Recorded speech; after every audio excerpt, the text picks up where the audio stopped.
इस बार का नागपुर महानगर पालिका का चुनाव काफ़ी खास है। सारे राज्य की नज़र मुंबई की तरह नागपुर महानगर पालिका के चुनाव पर भी है। खुद सीएम का और नितिन गडकरी का ये शहर है, तो इस चुनाव को कवर करने वाले जो पत्रकार हैं वो हमारे साथ हैं और वो किस नज़रिए से देखते हैं इस चुनाव को, वो हम देख रहे हैं। हमारे साथ कौशिक हैं जो एबीपी न्यूज़ की ब्यूरो चीफ हैं, उनसे जानते हैं। मैम ये बताइए किस तरीके से आप देख रही हैं चुनाव को? देखिए, ये चुनाव बहुत ही दिलचस्प है। ये दिलचस्प कई वजह से है, इसलिए नहीं कि ये चुनाव बहुत ही जिसका नतीजा हम बता ना सके, ऐसा तो ये चुनाव नहीं है।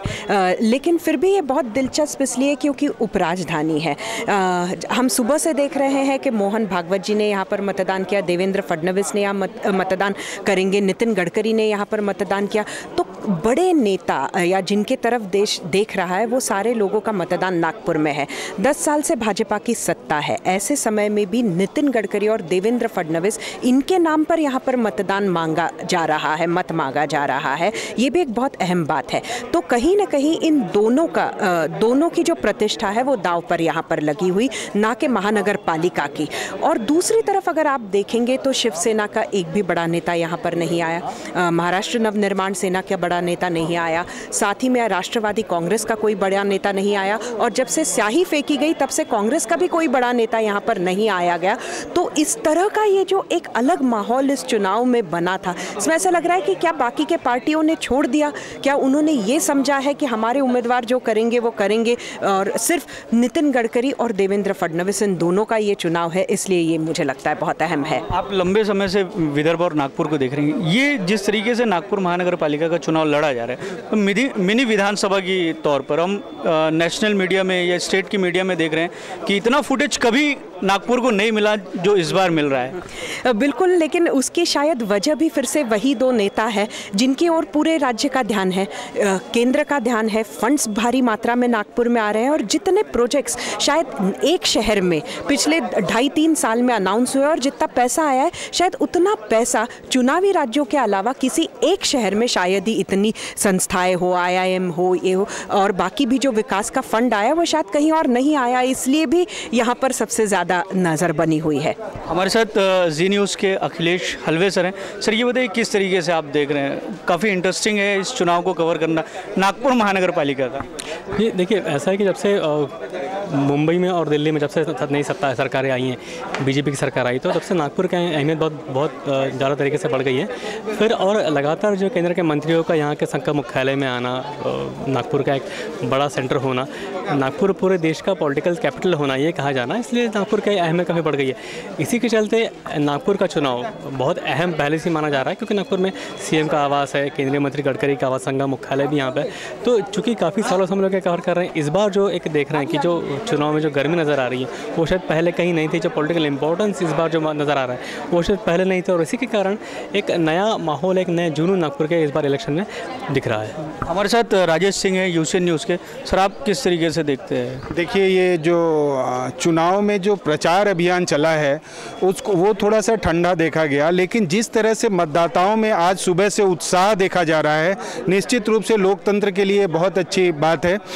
एक और जो इम्पोर्टेंट चीज़ बोलूँगा कि हर बार लोग कहते हैं कि ये जो प्रभाग प्रणाली है इसमें हम कंफ्यूज हैं, इसमें कितने उम्मीदवार खड़े हैं उनके बारे में हमको समझ नहीं आ रहा। लेकिन आप एक चीज़ भूल रहे हैं, you have been empowered to vote to 4। आप पहले 1 वोट डालते थे, आप 4 वोट डाल रहे हैं। मतदाताओं की ताकत 4 गुना बढ़ गई है। तो उत्साह तो है और उम्मीद है कि 60% से ऊपर मतदान होगा यहाँ पे। हमारे साथ CNBC के रौनक कुकड़े हैं, इनसे हम जानते हैं, चूँकि राजनीतिक बातें हम कर सकते हैं मनपा चुनाव में, पर चूँकि ये बिज़नेस चैनल से, और नितिन गडकरी जो यहाँ के नेता हैं सबसे बड़े नागपुर शहर के, वो थोड़े से बिजनेस माइंडेड हैं। मतलब वो आंकड़ों पे ज़्यादा थोड़ा सा उनका रहता है, विकास को भी आंकड़ों से जोड़ते हैं। उन्होंने इस चुनाव में काफ़ी बहुत ज़्यादा बल इस बात पर दिया कि बीते 2.5 साल में 48,000 करोड़ के काम हुए। तो ये जो आंकड़ों का खेल है, क्या जनता इस पर प्रभावित होती है? और नागपुर की जनता नितिन गडकरी की बातों से सहमत होती हुई आपको दिखाई देती है? आपने भी कई मतदाताओं से बात किया होगा। जी, निश्चित तौर पर जिस तरह से नितिन गडकरी का काम रहा है रास्तों पर या शहर में अलग अलग जगहों पर, उनका काम जो है बीजेपी का जब से सरकार आई है उसके बाद से दिख रहा है। इसलिए डेवलपमेंट के नाम पर बीजेपी जो वोट मांग रही है उनकी स्ट्रेटेजी के हिसाब से ही लोगों को काम भी दिखाया जा रहा है और उस हिसाब से ये वोट मांगा जा रहा है। लेकिन मुझे लगता है ये जो चुनाव है ये पहली बार इस तरह का चुनाव देखने को मिल रहा है जब महाराष्ट्र में सभी राजनीतिक पार्टियाँ जो है महानगर पालिका के चुनाव में भी अलग अलग लड़ रही है। तो वोट जो है वो यहाँ पर डिवाइड होंगे। इंटैक्ट रहने की जो इसके पहले की रणनीति पार्टियों की रहती थी वो यहाँ पर टूटती दिखाई दे रही है। इसलिए कौन सी पार्टी जो उभर कर आएगी या जो नंबर 1 बनेगी उसकी सही में शहर में ताकत कितनी है इसका अंदाज़ा जो है वो राजनीतिक पंडितों को भी लग पाएगा। अलग अलग कयास लगाए जा रहे हैं कि नागपुर महानगर पालिका हो या जहाँ सबसे ज़्यादा जिसकी चर्चा हो रही है वो मुंबई महानगर पालिका, वहाँ पर किसकी सत्ता आती है ये 23 तारीख के बाद ही साफ होगा। लेकिन जो साफ होगा वो सिंपल नतीजे होंगे क्योंकि सभी राजनीतिक पार्टियों ने अपनी ताकत से ये चुनाव लड़ा है। तो लोग किस और ज़्यादा झुके हुए हैं इसका एक सीधा साधा अंदाज़ा आने वाले 2019 में जो विधानसभा के चुनाव उसके पहले जिसे सेमीफाइनल के तौर पर देखा जा रहा है उसमें तैयारी करने के लिए पार्टियों को जो है वो यहाँ पर एक बेस मिल जाएगा। हमारे साथ IBN के ब्यूरो चीफ प्रवीण मुधोड़कर हैं। सर, आपसे जानना चाहेंगे किस तरीके से चुनाव देख रहे हैं और ख़ास तौर से कांग्रेस की स्थिति आपको किस तरीके से नज़र आती है? जिस तरीके से हम बातें करते हैं या रिपोर्टिंग करते हैं कि एक कांग्रेस में आंतरिक फूट है, गुटबाजी है, उसका असर कांग्रेस को कहीं ना कहीं भुगतना पड़ रहा है। जी देखिए, जिस तरह से कांग्रेस हरकत में आई थी इस पूरे इलेक्शन के पहले और इलेक्शन से पहले सबसे पहले प्रचार जो शुरू किया था वो कांग्रेस ने किया था, क्योंकि जिस तरह रैली अशोक चौहान की 1 महीना पहले हुई थी, उसके बाद में शाही फेंकने जो शाही इंक अटैक जो हुआ वो इंक अटैक के बाद सहमे हुए कुछ कार्यकर्ता लगे थे, क्योंकि एक कार्यकर्ता जो था वो कांग्रेस का ही था। कुल मिलाकर जिस तरह से बीजेपी का दावा है कि 100 के ऊपर उनको सीट्स मिलेंगे, पर आज जिस तरह से हालत देखी जा रही है कि 100 तक सीट मिलना बीजेपी को संभव नहीं है। कांग्रेस को मिला जुला यहाँ पे यश मिलेगा, क्योंकि जिस तरह पिछले बार जो सीट्स थी 42 सीट थी, तकरीबन उतने ही या थोड़े आगे पीछे का अंदाज मैं बांध पा रहा हूँ। पर सत्ता में आना कांग्रेस के लिए इतना आसान नहीं है, क्योंकि जिस तरह से विकास का काम नागपुर में हो रहा है, लोगों को पार्टियों के राजनीति के अलावा जिस तरह से नागपुर में हम हर ऐसे लगता है भूकंप आया, क्योंकि हर जगह हर रोड खुदे हुए हैं, बड़े बड़े दावे किए जा रहे हैं, बड़े बड़े विको वैद्यनाथ के लिए जाने वाला नागपुर अभी पतंजलि के लिए भी जाना जाएगा, बड़े बड़े उद्योग आ रहे हैं। मिहान जैसे विषय भी महानगर पालिका में था, ताकि उसका कोई लेना देना है नहीं है, पर इस सब को देखते हुए बीजेपी को इसका फ़ायदा मिलेगा। और जिस तरह से गुटबाजी है कांग्रेस की, उसका नुकसान जो है वो कांग्रेस को होगा। इसलिए कांग्रेस को इतना ये आसान नहीं है, पर बीजेपी को 100 क्रॉस करना भी उतना आसान नहीं है। इसलिए साथ ANI के सौरभ जोशी हैं। सौरभ, आप किस तरीके से देखते हैं इस चुनाव को? काफ़ी इंटरेस्टिंग लग रहा है जिस तरीके से चुनाव प्रचार हुए और बीजेपी के नज़रिए से। बीजेपी में बहुत हद तक शुरुआत में जो है बगावत हुई थी, लेकिन उसमें डैमेज कंट्रोल भी बीजेपी ने सही तरीके से किया है।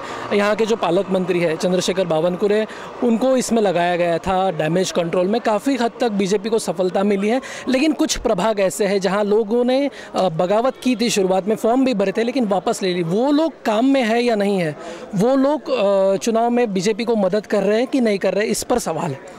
अगर वो लोग काम नहीं करेंगे या फिर कांग्रेस को मदद करेंगे तो बीजेपी में ऐसे में बीजेपी को बहुत हद तक नुकसान हो सकता है। ऐसे में जो श्योर उनकी सीटें थी, ए जो उन्होंने ग्रेड में रखी थी, वो भी नुकसान होते हुए कई प्रभागों में दिख रहा है। कांग्रेस की अगर बात की जाए तो कांग्रेस, ऐसा कहा जाता है कि कांग्रेस को कांग्रेस ही हरा सकती है, तो कांग्रेस में गुटबाजी है, लेकिन कुछ कांग्रेस के जो उम्मीदवार हैं वो ताकतवर है, बीजेपी को अच्छी टक्कर दे रहे हैं। तो मुझे लगता है ओवरऑल जब रिजल्ट आएगा उसमें बीजेपी और कांग्रेस के में जो फासला है वो बहुत ज़्यादा नहीं होगा, नेट टू नेट लड़ाई है पूरी।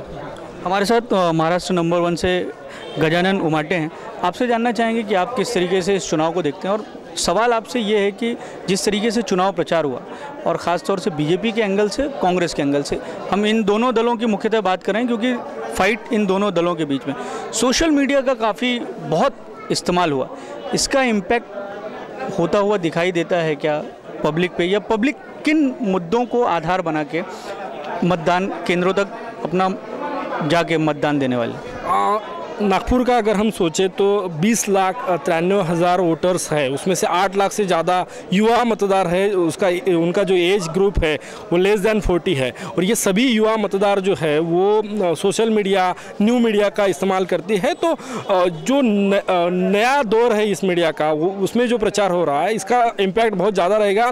और इलेक्शन कमीशन ने वोटिंग के 2 दिन पहले प्रचार बंद कर दिया, लेकिन सोशल मीडिया पे अभी भी प्रचार चल रहा है और उसका इम्पैक्ट होगा, क्योंकि हमारे नागपुर का अगर देखें तो 8 लाख से ज़्यादा मतदार ऐसे हैं जिसका इम्पोर्टेंट वोट शेयर्स है, निर्णायक है, वो युवा है।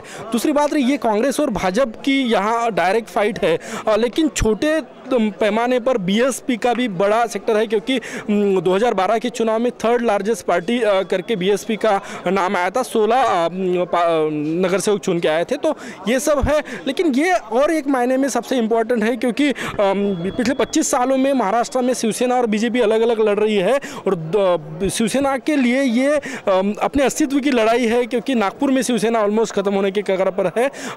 जैसा मुंबई में डायरेक्ट फाइट है, वैसे नागपुर में तो ये सभी, और इसमें से रिजल्ट के बाद 23 तारीख को पता चलेगा कि किस एमएलए ने कितना अच्छा, क्योंकि ये सेमीफाइनल है आने वाले 2019 के विधानसभा का। अगर आज वो उस एमएलए के विधायक के क्षेत्र में अच्छा काम करता है, अच्छे नगर सेवक चुन के लाता है, इसका मतलब है कि सेमीफाइनल में वो पास हो गया, आने वाले 19 के विधानसभा चुनाव में वो अच्छा करेगा। तो ये सभी के लिए ये, और मुख्यमंत्री महाराष्ट्र के जो है उन्होंने बताया कि जो मिनिस्टर्स अच्छा परफॉर्मेंस नहीं करेंगे उनका शायद डिमोशन भी हो सकता है या मंत्री पद निकाला भी जा सकता है। तो इसके लिए पूरी ताकत लगाई है। पहली बार ऐसा हुआ महानगर पालिका के चुनाव में, ताकि भाजपा के इतिहास में कि संघ के स्वयंसेवकों ने बगावत की और भाजपा के अपोजिशन में पैनल टू पैनल संघ के स्वयंसेवक चुनाव लड़ रहे हैं, शायद ये सोचा नहीं होगा अभी तक बीजेपी ने।